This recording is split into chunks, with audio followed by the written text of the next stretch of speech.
आज का बाइबल वचन है उत्पत्ति उसका 5वां अध्याय 1 से 32 पद। जैसा लिखा है, आदम की वंशावली ये है। जब परमेश्वर ने मनुष्य की सृष्टि की तब अपने ही स्वरूप में उसको बनाया।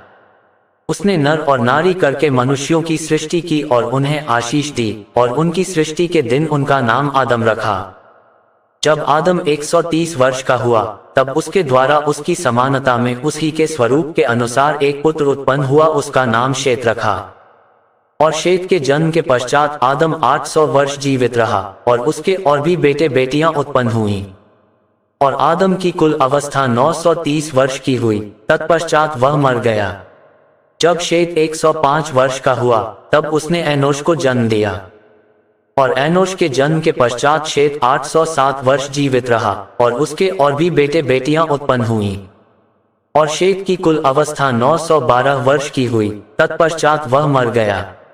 जब एनोश 90 वर्ष का हुआ तब उसने केनान को जन्म दिया।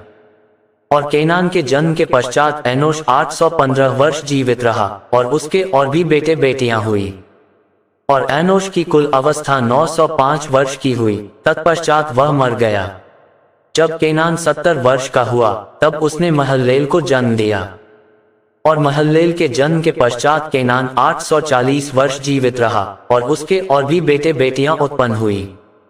और केनान की कुल अवस्था 910 वर्ष की हुई, तत्पश्चात वह मर गया। जब महललेल 65 वर्ष का हुआ तब उसने येरेद को जन्म दिया। और येरेद के जन्म के पश्चात महललेल 830 वर्ष जीवित रहा और उसके और भी बेटे बेटियां उत्पन्न हुई।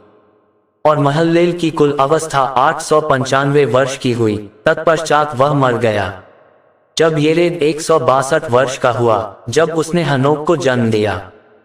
और हनोक के जन्म के पश्चात येरेद 800 वर्ष जीवित रहा और उसके और भी बेटे बेटियां उत्पन्न हुई। और येरेद की कुल अवस्था 962 वर्ष की हुई, तत्पश्चात वह मर गया। जब हनोक 65 वर्ष का हुआ तब उसने मतूशेलह को जन्म दिया। और मतूशेलह के जन्म के पश्चात हनोक 300 वर्ष तक परमेश्वर के साथ साथ चलता रहा और उसके और भी बेटे बेटियां उत्पन्न हुईं। और हनोक की कुल अवस्था 365 वर्ष की हुई। और हनोक परमेश्वर के साथ साथ चलता था, फिर वह लोप हो गया क्योंकि परमेश्वर ने उसे उठा लिया। जब मतूशेलह 187 वर्ष का हुआ तब उसने लेमेक को जन्म दिया। और लेमेक के जन्म के पश्चात मतूशेलह 782 वर्ष जीवित रहा और उसके और भी बेटे बेटियां उत्पन्न हुईं। और मतूशेलह की कुल अवस्था 969 वर्ष की हुई, तत्पश्चात वह मर गया। जब लेमेक 182 वर्ष का हुआ तब उसने एक पुत्र जन्म दिया। और ये कहकर उसका नाम नूह रखा कि यहोवा ने जो पृथ्वी को शाप दिया है उसके विषय ये लड़का हमारे काम में और उस कठिन परिश्रम में जो हम करते हैं हमको शांति देगा। और नूह के जन्म के पश्चात लेमेक 595 वर्ष जीवित रहा और उसके और भी बेटे बेटियां उत्पन्न हुईं। और लेमेक की कुल अवस्था 777 वर्ष की हुई, तत्पश्चात वह मर गया। और नूह 500 वर्ष का हुआ और नूह ने शेम और हाम और येपेत को जन्म दिया। यहाँ तक इस वचन के द्वारा आपको आशीष मिले। आमीन।